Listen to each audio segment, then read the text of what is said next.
Magandang hapon mga kabay. So yan 3969 kanina mga kabay, di ba? Yung estimate natin. So ito ngayon 39270 na po. Ayan. Bali Stanley na grinder mga kabay. Ang model nito mga kabay is TGS 9100. So ito mga kabay, gumagana siya, nga lang pag inoon mo kailangan nakadiin ka. Hindi mo na siya pwedeng bitawan. Ayan po, kusa siyang namamatay.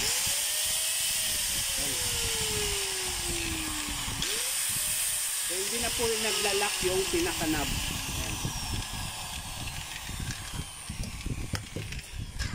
So buo naman po siya mga kabay. Ang problema lang niya itong knob. Hindi na po naglalak. Ayan, oh. Pag binitawan mo, kusa na siya mag-uop. Ayan. So yan yung tingnan natin kung meron pa tayong magawang paraan. Ayan. So tara mga kabay, samahan nyo po ako. So yan mga kabay, pati carbon niya mga kabay, ano, ang iksi na lang. Ayan. So i-estimate din na natin ito mga kabay.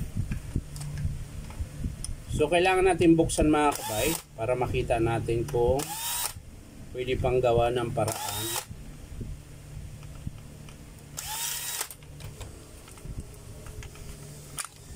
So yan mga kabay. So medyo may bawas na po yung commutator niya mga kabay. Ayan, medyo malalim na konti. Pero pwede pa po yan mga kabay.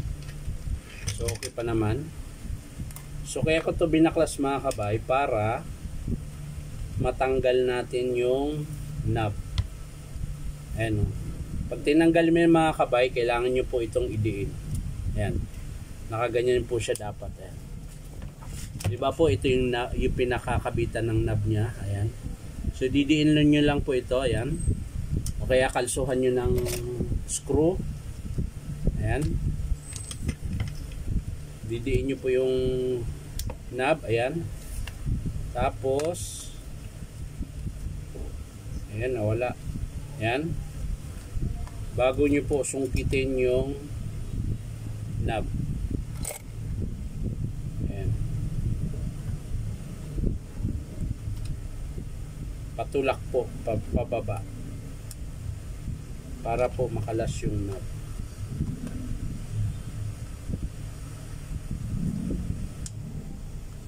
Yun, diba? Oh, kahoy pa. So tanggalin na natin tong ginawa nilang tape mga kabay. Yan. Kaya nilagyan nila yan para harang sa knob para hindi babalik. Yan na siguro purpose ng masking tape na to na puti. Ayan.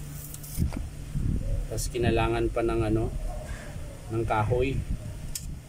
So ito mga kabay, ayan, yan po yung diferensya niyan mga kabay. Ito po ang sira niyan. Dapat kasi yan, ayan, pansinin nyo mga kabay, tinatagilid ko, ayan. Nakita nyo po ba yan? Ayan. Dapat ho, mahaba po nakausli niyan. Ayan, halos pantay na mga kabay. Ibig sabihin, napudpud po siya mga kabay. So titingnan natin ngayon mga kabay, babawasan natin tong gilid-gilid na to para magkaroon siya ng usli, para yun yung sasabit dito sa kanyang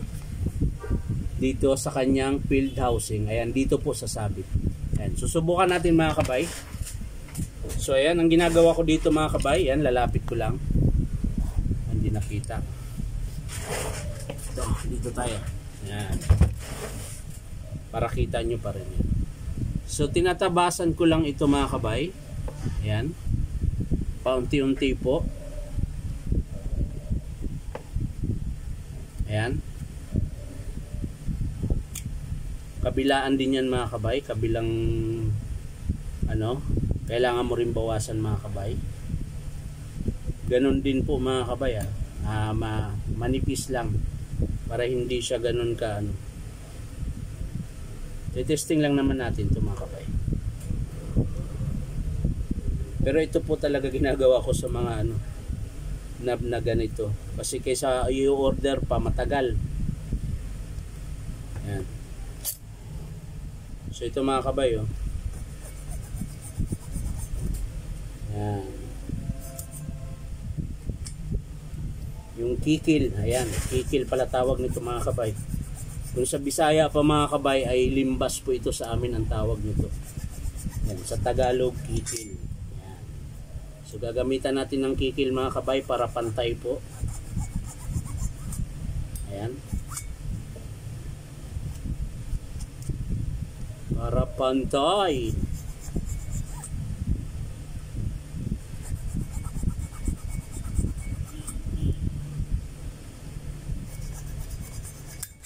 So ayan mga kabay, oh. Pansinin nyo po, ayan. Meron na po siyang nakausli mga kabay, ayan. Ayan, kung kanina wala yan, ayan. Pansinin nyo po, ayan. Ayan, meron na po siya, ayan, nakausli. Ayan, ito yung pinaka-flat niya, ayan.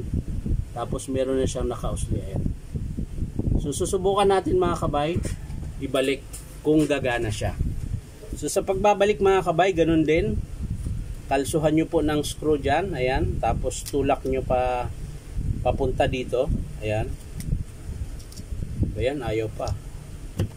Ito. Para hindi siya gagalaw mga kabay. Yan. Yan ang magandang pangalso. Tapos lalagay na natin yung knob mga kabay. Ayan. Tapos sisikwatin natin dito. At ating abante. Yun, pasok na kaagad mga kabay. So yan na siya mga kabay. Yan. So susubukan nating i-on. Yun, ayaw pa rin mga kabay. So kulang pa mga kabay. So baklas natin, baklas ulit. Yan, tulak natin. So hindi pa siya sumasabit mga kabay. So kailangan pa natin dagdagan. So yan mga kabay, ayan. Sumasabit na po siya. Hindi ko lang alam pag umaandar kung hindi siya madala sa vibration. So, bubuhay natin ulit, tapos papaandar rin natin mga kabay. Ngayon, kung hindi pa rin, nabulol na naman ako. Kung hindi pa rin siya gagana mga kabay, papalitan natin tong knob tsaka housing. Dahil yung housing po ay nakayod na po yung kabitan niya ng pinaka-hook. Ayan. So, papaandar rin natin mga kabay, bubuhin ko. So, yan na mga kabay, nabuo ko na po siya. So, hindi mo na natin isara mga kabay dahil pag gagana po yan, magpapalit tayo ng carbon brush. Ayan. Pero pag hindi, palit tayo ng housing tsaka knob.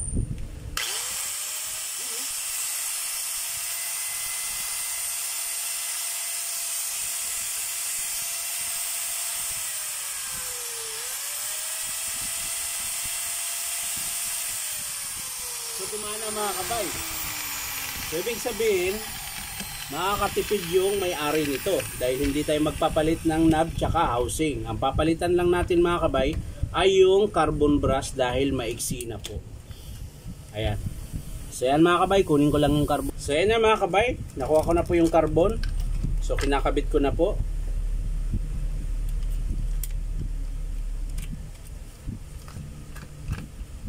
Huwag tayo lumabas. Ha? Gusto mo riyan? Yan. Ito po yung bagong carbon niya mga kabay. Ayan. Meron po siyang terminal. Ay, ito po yung terminal niya. Ayan. Tapos nakasuksok lang po siya sa gilid mga kabay. Ayan. So yan mga kabay, nakabit ko na. So bago natin isara mga kabay, testing natin.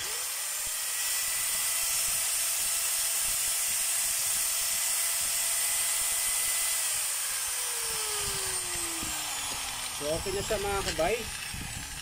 Bali nagawa natin ang paraan yung knob niya tsaka yung housing mga kabay.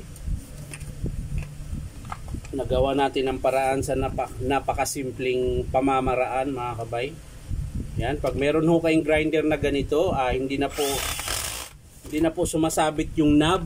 Ayan, yung pag ino-on nyo ay bumabalik na lang. Ganun lang po ang gagawin nyo mga kabay. Hasain nyo yung gilid-gilid para lumitaw uli yung parang pinaka-hook niya para mag-lock dito sa housing. Ayan. So, ganun lang po yung ginagawa ko mga kabay. So, yan mga kabay, maraming salamat. Ang pinalitan lang natin dito sa estimate natin na 39270 ay carbon brush lang po. Dahil yung knob tsaka housing, nagawan lang natin ng paraan. So, labor lang ang babayaran ng customer tsaka carbon brush. So yan lang mga kabay, maraming salamat sa panunood at pa-like and share na rin po. At syempre po, subscribe niyo po ito aking YouTube account na Inom Tabay kahit di naman nainom na. Bye bye.